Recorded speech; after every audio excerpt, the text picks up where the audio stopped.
Esta iglesia es una iglesia muy querida para mí y es un honor estar con ustedes esta mañana y quiere el Señor hoy hablar a nuestros corazones. Ya hemos nosotros orado y nos toca en los minutos que vienen abrir la Biblia en el libro de Hechos en el capítulo 10. Así que te voy a invitar a que abras tu aplicación o abras tu Biblia en el libro de Hechos capítulo 10. Vamos a dedicar unos minutos a hablar. La verdad que el contenido del capítulo 10 es tremendamente exhaustivo en contenido, así que vamos a ir a vuelo de pájaro nada más con un bosquejo y unas cuantas aplicaciones para la iglesia del Señor en este siglo XXI. Bueno, en primer lugar,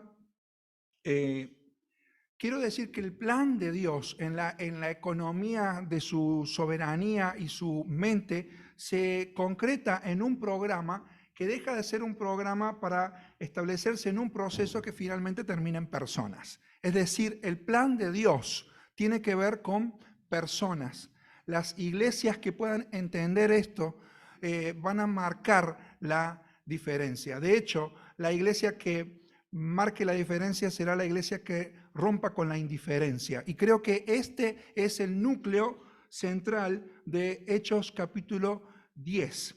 Este libro de Hechos, en primer lugar, es un libro de consolidación. El doctor Lucas, médico griego, escribe a un tal Teófilo para consolidarlo en la fe, una obra ordenada, sistemática, documentada en 2 tomos. El primero es el Evangelio de Lucas, que termina presentando a Jesús y lo que él hizo mientras estaba en el cuerpo humano. Ahora, en el libro de Hechos, el segundo libro de la obra de Lucas, lo que está haciendo aquí el médico es decir, en la conexión que es evidente entre el Evangelio y el libro de Hechos, lo que Jesucristo ya no iba a hacer personalmente en su cuerpo aquí en la tierra, sino a través de su cuerpo espiritual, que es la iglesia, a través de la acción del Espíritu Santo. Hechos se abre en el capítulo 1 y el versículo 1 con una frase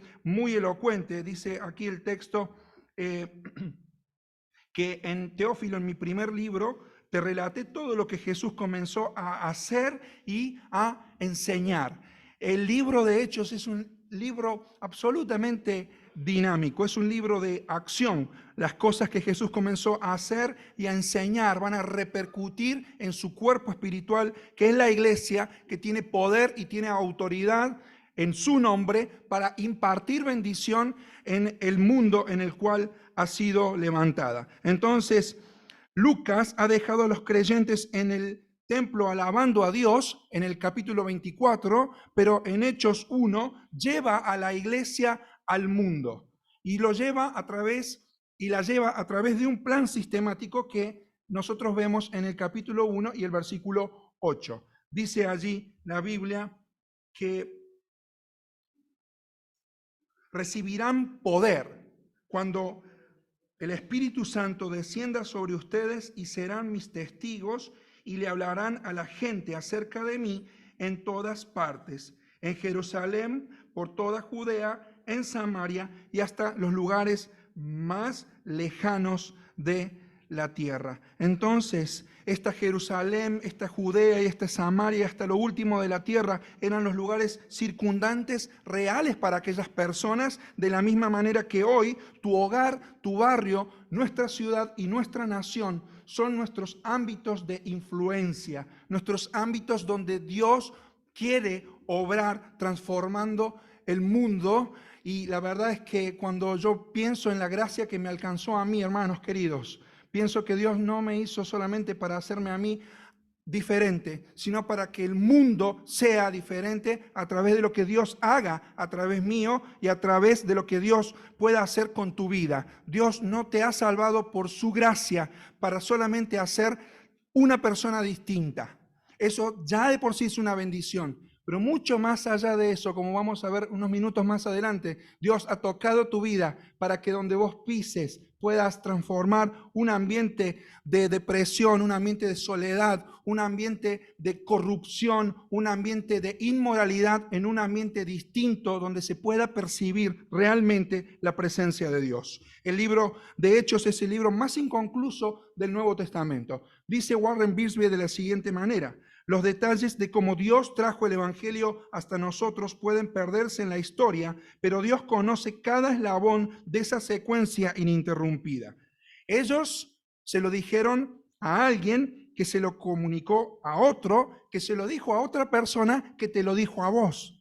Y el Evangelio de Jesucristo ha perseverado a través de los tiempos, y como decía San Agustín, la Iglesia ha avanzado imperturbable entre las persecuciones y los consuelos de Dios. Es el libro de una tracción sin impedimentos, y este libro de Hechos, que comienza con el Evangelio para el mundo a través de la Iglesia y en el poder del Espíritu Santo, de forma programada, termina en personas. Y este libro de Hechos, que comienza en Jerusalén, capital de la Palestina de aquel tiempo, terminará en Roma, capital del imperio. Empezará con Pedro, abocado a los judíos, y terminará con Pablo, abocado a todo el mundo que en aquel momento se conocía. Y termina el libro de Hechos, nada más estoy poniendo aquí en perspectiva el contexto, lo que se llama en la teología el Sitzin Leben del texto, para decir que el libro de Hechos termina con una frase impresionante. Y dice el 28, 30, 31, durante los 2 años siguientes, Pablo vivió en Roma pagando sus gastos él mismo. Recibía a todos los que lo visitaban y proclamaba con valentía el reino de Dios y enseñaba acerca del Señor Jesucristo, y nadie intentó detenerlo. Hay una traducción de la Biblia que dice que el Evangelio de Dios era proclamado en la prisión y la palabra de Dios corría con poder, y esta palabra del Señor no tenía impedimento. De forma tal que decimos de que Hechos es un libro sin conclusión, porque como dicen algunos, Hechos 29 lo estamos escribiendo nosotros hasta que el Señor vuelva a buscarnos. Y me pregunto, ¿acaso cuál será el impedimento que nosotros estamos poniendo para que el Evangelio pueda permear nuestra sociedad? ¿Cómo es que acaso, por ejemplo, en nuestra nación, el 20% de nuestros compatriotas profesan ser cristianos evangélicos, pero a la vez vemos cómo la corrupción y la inmoralidad va creciendo cada vez más a pasos agigantados, en niveles impensados? ¿Qué deberíamos nosotros hacer para que el lugar donde nosotros pisamos sea un lugar distinto? La verdad que es un contenido enorme lo que tenemos en Hechos capítulo 10, pero este capítulo en el cual vos y yo ahora estamos plantados es una bisagra en todo el libro de Hechos.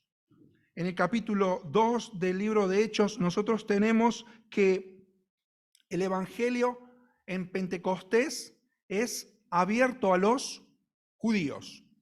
En Hechos capítulo 8 vemos cómo el Evangelio pasó a los samaritanos.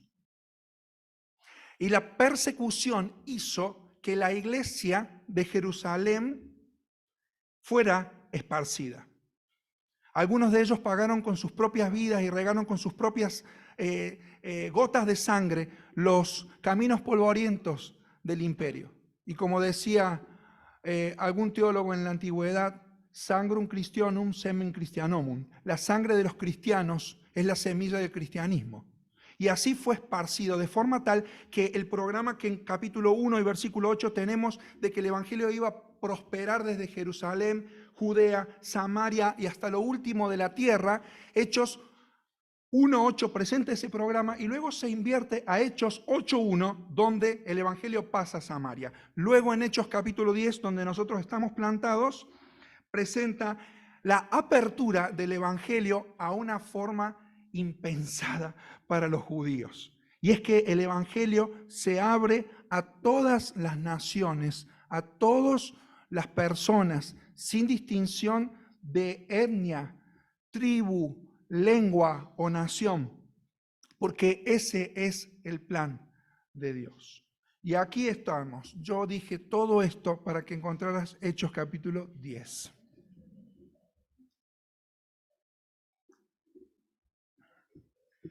Quiero plantear rápidamente 2 o 3 elementos del texto.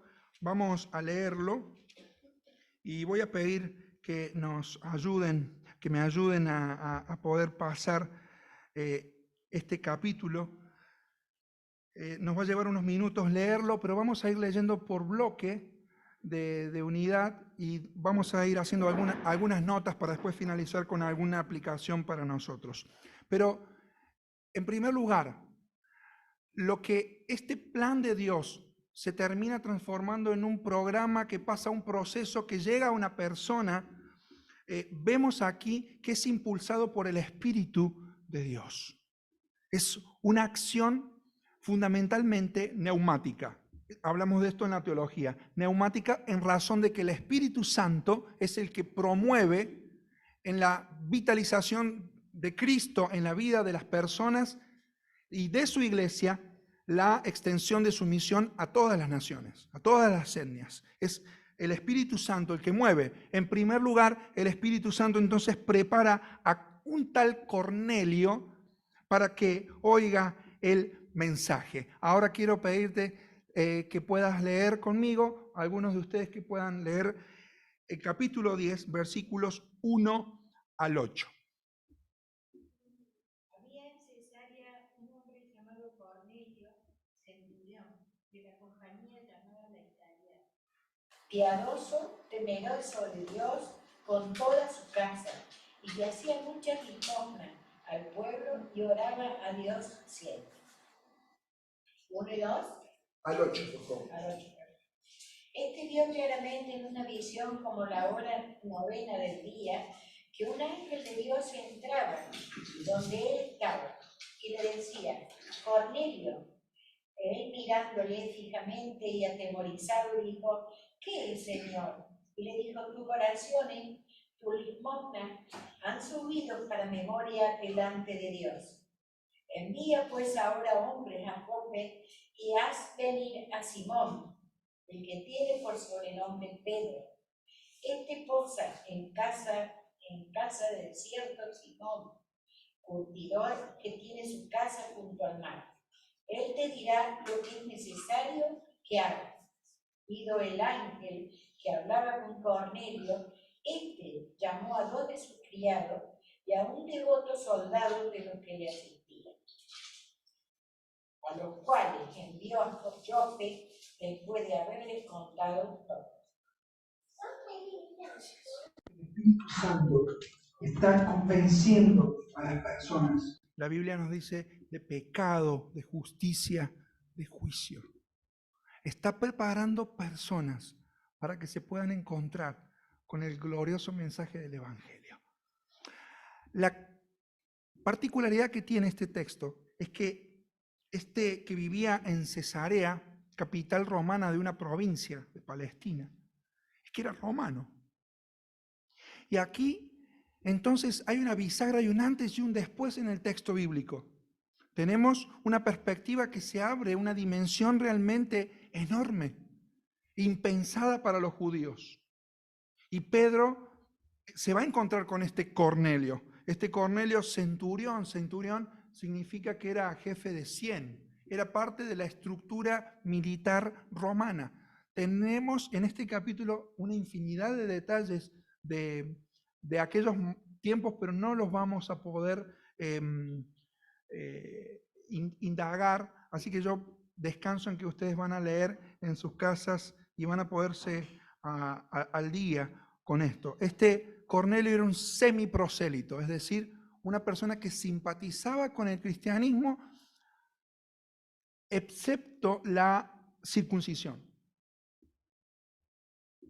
Entonces, tenemos aquí una posibilidad. Hay una frase maravillosa que leemos aquí en el texto. Dice: Dios ha recibido tus oraciones y tus donativos a los pobres como una ofrenda.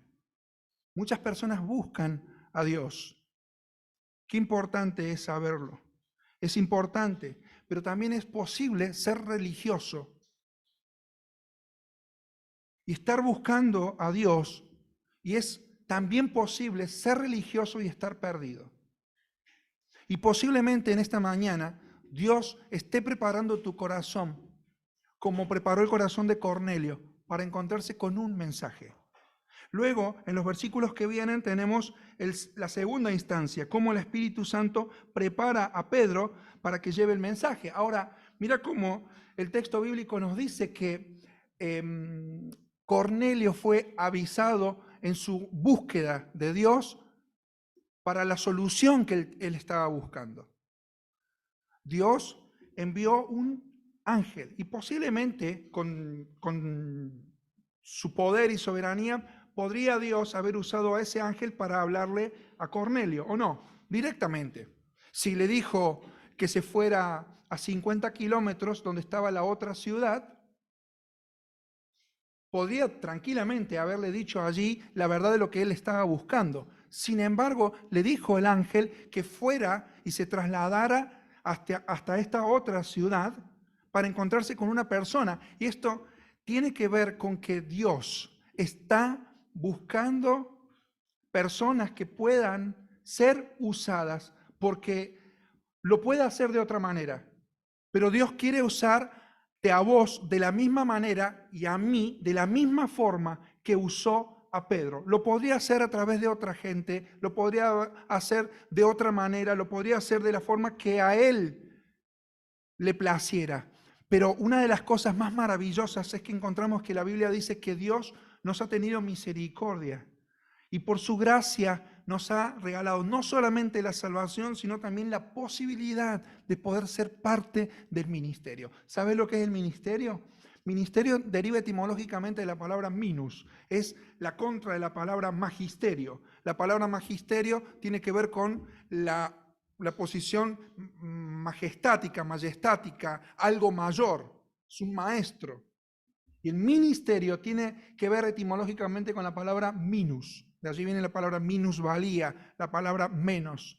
Y cuando nosotros servimos al Señor, servimos en el ministerio, estamos proclamando un mensaje. Dios quiere usarte porque hay personas que le buscan.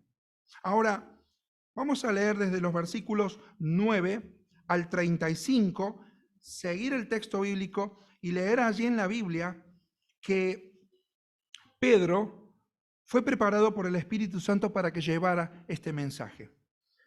Leamos entonces con atención, podemos ir leyendo algunos textos, algunos párrafos con libertad.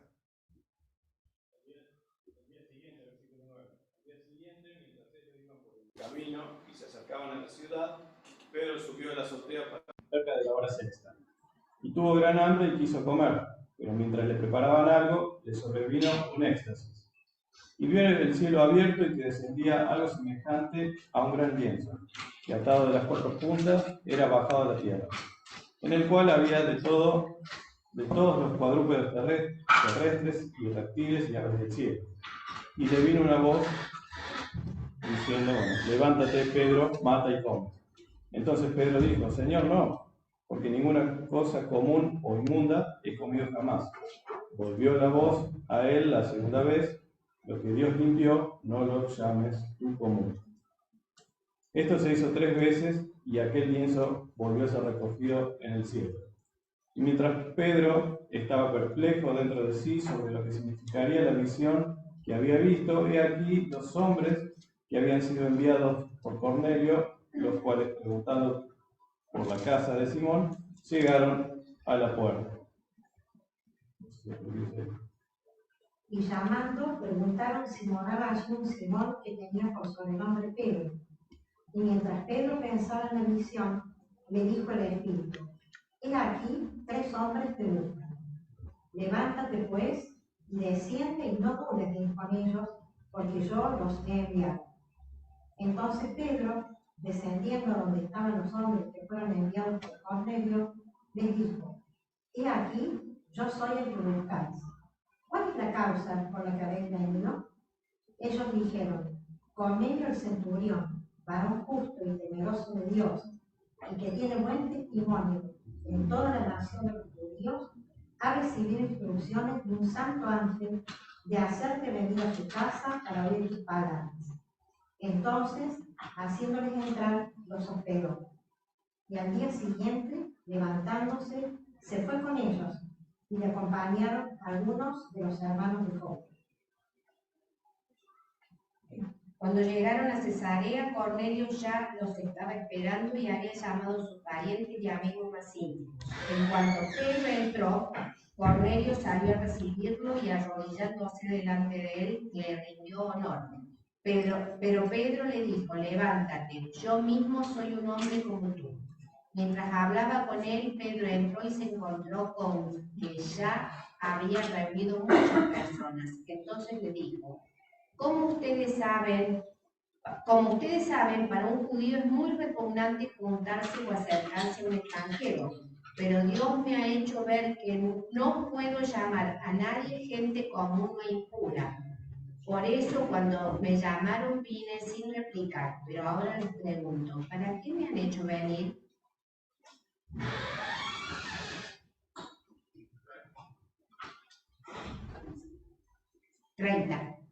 ¿Hasta qué Entonces versículo? Cornelio dijo, ¿hasta ahí? Hasta el 35. Entonces Cornelio dijo, hace 4 días hasta que salga. ¿Yo lo leí?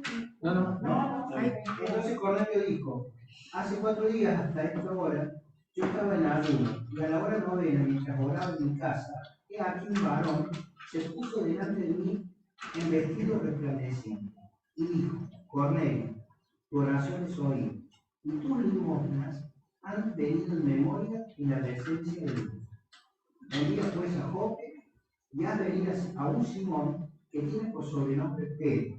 Este posa en casa de Simón, un curtidor, junto al mar, el cual, venido, te hablará. Así que luego envié por ti y tú has hecho bien en verme. Ahora pues, todos nosotros estamos aquí en la presencia de Dios para oír todo lo que Dios te ha mandado. Entonces Pedro, abriendo la boca, dijo: en verdad comprendo que Dios no hace excepción de personas, sino que en toda nación se agrada de quien le teme y hace justicia. Gracias. El Espíritu Santo entonces prepara a Pedro para que lleve el mensaje.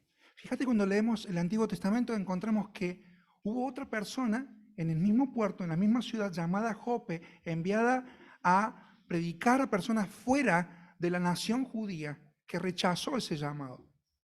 Jonás, desde el puerto de Jope, se tomó un barco hacia el otro lado y no quiso saber nada.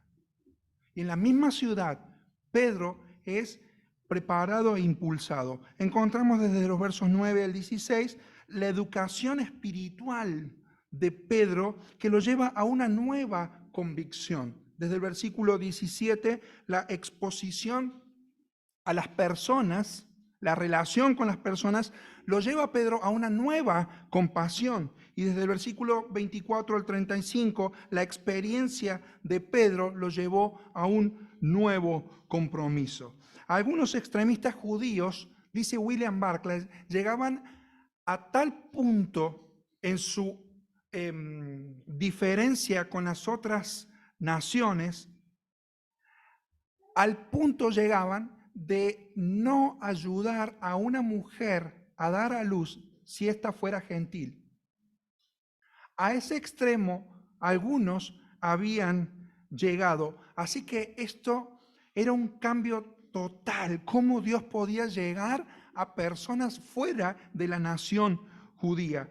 Hay aquí una maravilla de tesoro bíblico que no lo podemos penetrar en el tiempo que tenemos, pues ya hay que ir tomando la recta final de la meditación de hoy.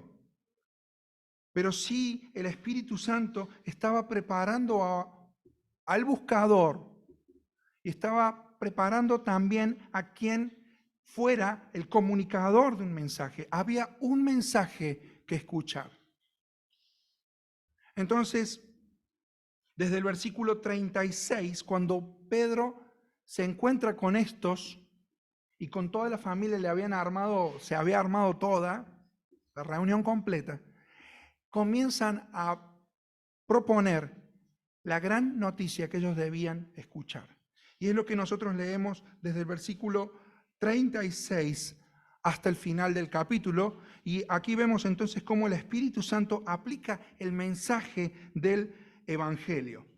Vamos a leer entonces estos 12, 13 versículos para finalizar. Hacemos algunas notas más y llamamos a una aplicación para nuestros días.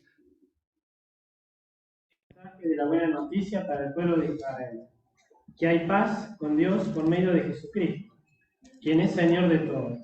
Ustedes saben lo que pasó en toda Judea, comenzando en Galilea, después de que Juan empezó a predicar su mensaje de bautismo. Y saben que Dios ungió a Jesús de Nazaret con el Espíritu Santo y con poder. Después Jesús anduvo haciendo el bien y sanando a todos los que eran oprimidos por el diablo, porque Dios estaba con él. Y nosotros, los apóstoles, somos testigos de todo lo que él hizo. Por toda Judea y en Jerusalén. Lo mataron, colgándolo en una cruz, pero Dios lo resucitó al tercer día.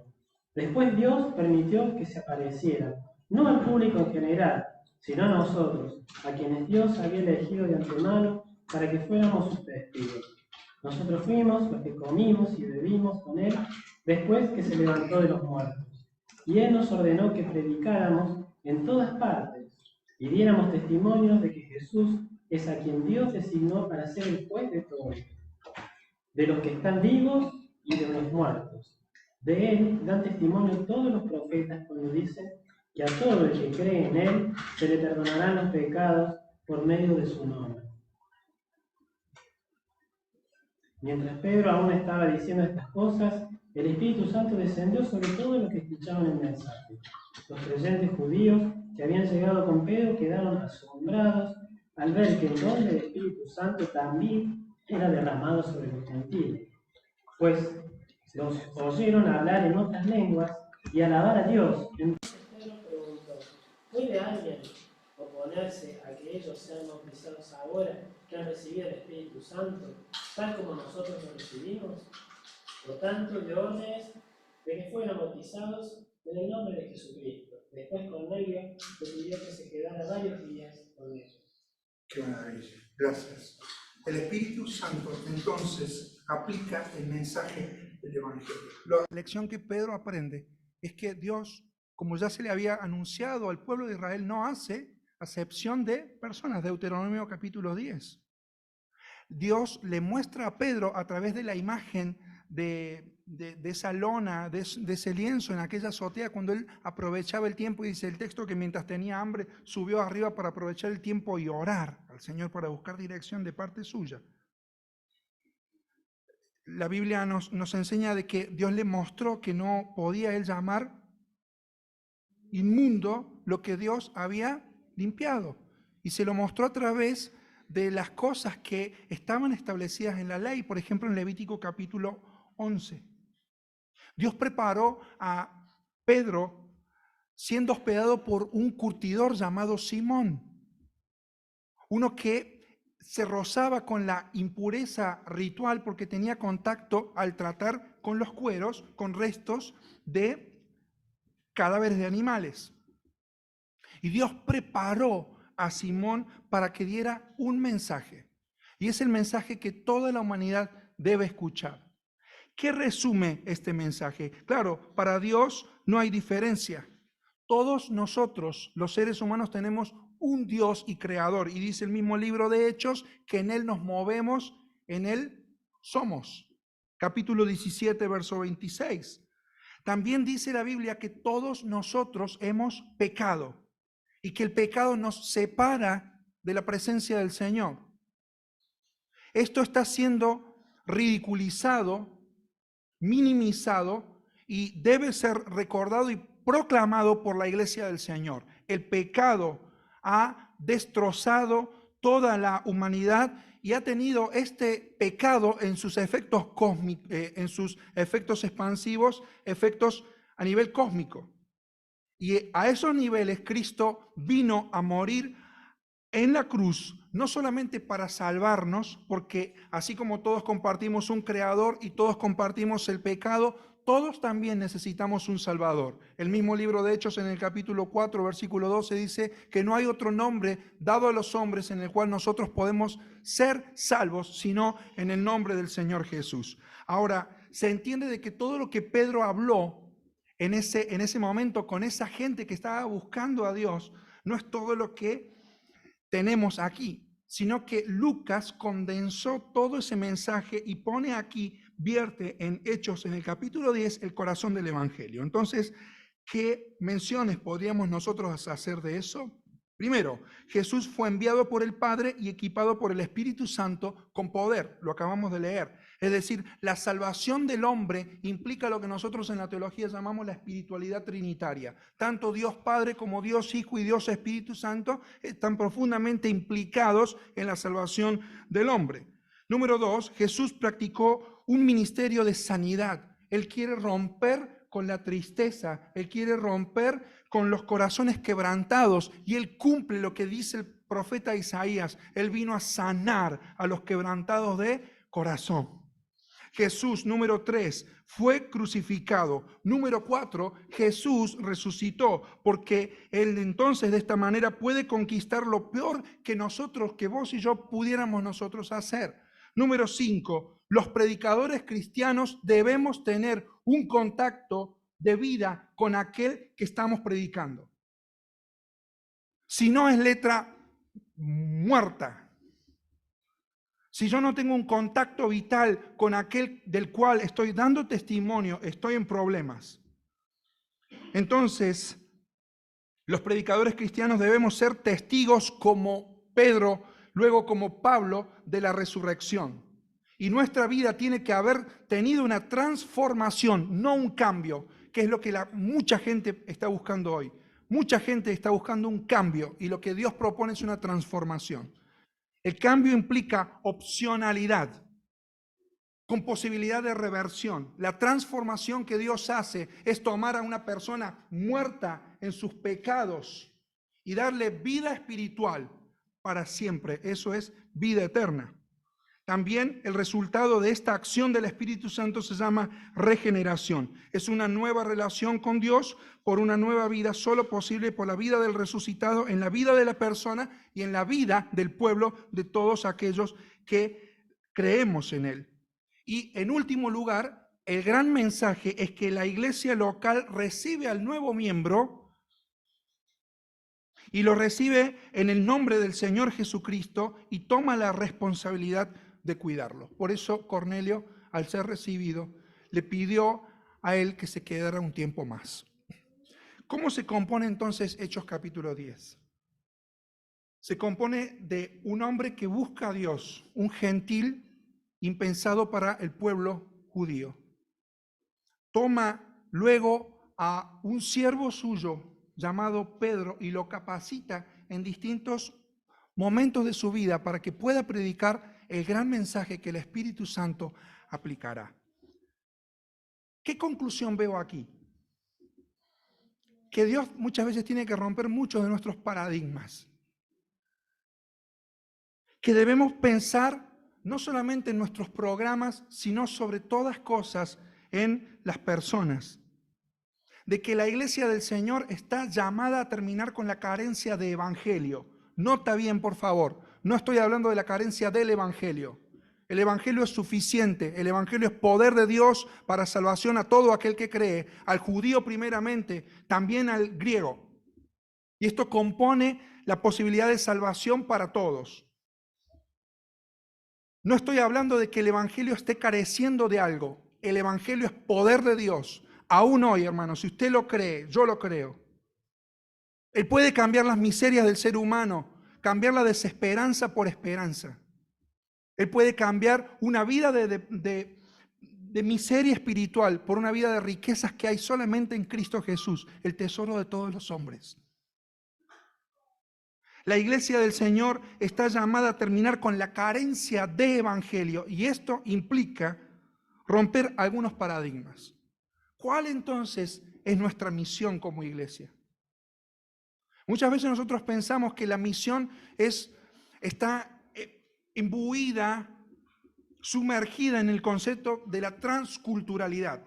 Es decir, para llevar a cabo la misión debemos nosotros trasplantarnos de una cultura a otra. Y esto ha ido mutando. Nuestra Jerusalén, nuestra Judea y nuestra Samaria, mis hermanos, son nuestros círculos concéntricos de influencia. Por tanto, nuestra misión tiene que pasar del concepto de la transculturalidad al concepto de la subculturalidad y entonces preguntarnos cómo la Iglesia del Señor está afectando a los distintos estratos que componen nuestra sociedad. La gran pregunta es, ¿hasta dónde irías por alguien que no conoce a Cristo? ¿Te distrae de tu rutina la persona que no conoce al Señor? ¿Te importa la gente que no conoce al Señor? ¿Le estás pidiendo a Dios que te muestre el camino hacia alguien más? El Salvador que busca hallará al que le está buscando, pero Dios te va a usar para que lo lleves a Él. Pregunta, ¿mi oración es una oración egocéntrica? Muchas personas quitan el contexto general de Hechos 10 y hablan de la oración de Cornelio, y está bien. Pero eso es una oración suplicante de alguien que está perdido buscando a Dios. Y pregunto, ¿cuántas veces mi oración puede trascender mi ego para transformarse de una oración egocéntrica a una oración alocéntrica? Alos en griego significa otro. Ego, uno mismo. Dios llama nuestra atención con las cosas que nos pasan diariamente. Pedro tenía hambre y Dios le dio una visión con comida. ¿Cómo Dios está llamando tu atención para alcanzar al que está perdido? ¿Cómo nos comportamos como iglesia? Mi hermano, mi hermana, lo digo con todo amor, hay alguien que te está esperando. Y el Espíritu Santo está trabajando en tu vida para llegar a esa persona. De eso se trata. Porque ellos se lo dijeron a otros, que se lo dijo a alguien, que se lo trasladó a otro, que surcó los mares, vino aquí, dejó todo lo que tenía en otros países lejanos y te lo dijo a vos. Y como siempre decimos, el cristianismo siempre ha estado a una generación de desaparecer. Por eso, cuando planteamos a Hechos capítulo 29 o a Hechos el libro como una historia inconclusa, es que estamos nosotros escribiendo el final. Y me llama la atención cuando leemos la historia del cristianismo, leas después la de Justo González y plantea el último de sus capítulos, invirtiendo el concepto vertido en Hechos capítulo 1, que dice que me serán testigos hasta lo último de la tierra. Y Justo González en su historia del cristianismo, en su último capítulo dice, desde lo último de la tierra. Y en su tesis dice que desde las naciones donde el evangelio llegó, en última instancia habrá un avivamiento que llevará el evangelio a aquellas naciones de donde vino el evangelio y que hoy están secas. Mis hermanos queridos, la iglesia del Señor que marque la diferencia es la iglesia que romperá con la indiferencia. La indiferencia debe ser rota, porque a mí la gente me importa. Porque a vos la gente debería importarte.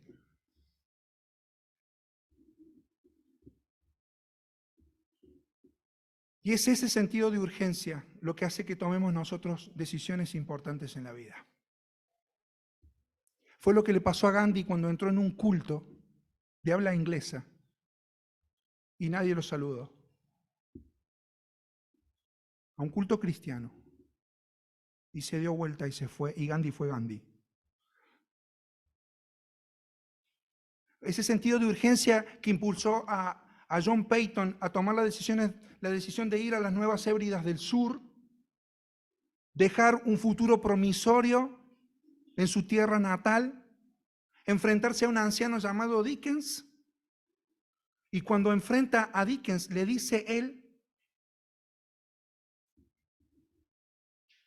John, ¿para qué vas a ir a las Nuevas Hébridas del Sur? Te van a comer los caníbales. Y este joven llamado Peyton le dice al anciano: puede ser que a mí me coman los caníbales, pero a usted están muy pronto de comerlos los gusanos. Y se fue. Y leas después la historia de John Peyton y va a darse cuenta cómo sufrió la soledad por llevar el evangelio. Enterró a su esposa y a sus hijos en la más profunda soledad y cumplió la misión que Dios le había mandado.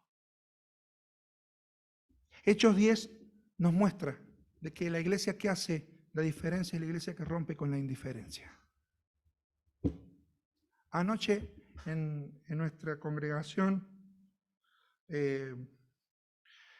este pasaje me tocó de varias formas en esta semana, Hechos 10.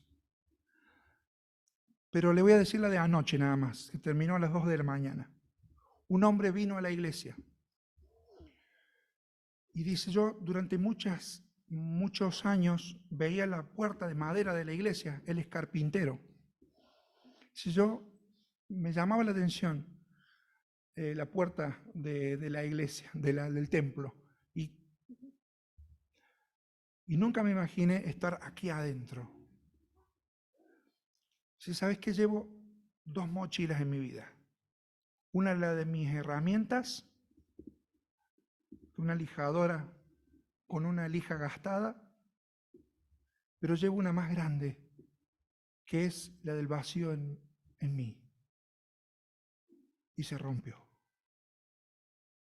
Y en ese rompimiento hubo alguien que entró en su corazón llamado Jesús. Y pudo él anoche a las 2 de la mañana decir: recién, ahora sé que Dios me estaba llamando y que iba a entrar por estas puertas, pero ahora me he encontrado con el que llena mi vacío, Jesús. ¿Sabes qué, mi hermano, mi hermana? Hay alguien que te está esperando. Ora para que el Espíritu te lleve a esa persona. Hay alguien más que necesita la palabra gloriosa del Evangelio de Jesucristo. Oremos.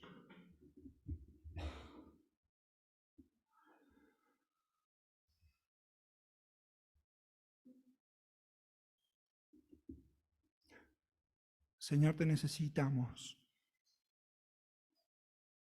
Y queremos tomar decisiones en este tiempo para poder llevar tu mensaje poderoso que proclama el señorío de Cristo sobre todo el universo.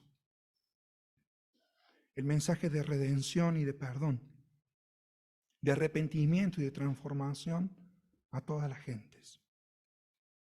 Gracias, Señor, porque hubo gente que regó con su sangre la semilla que hoy vemos aquí plantada en este barrio.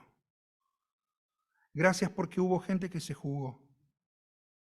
Quisiéramos humildemente, Señor, tomar esa decisión y dejar, Señor, que tu Espíritu Santo nos pueda llevar a las personas que no pensamos, a las personas que no creemos, a las personas que pensamos que será imposible que el Evangelio pueda transformarles.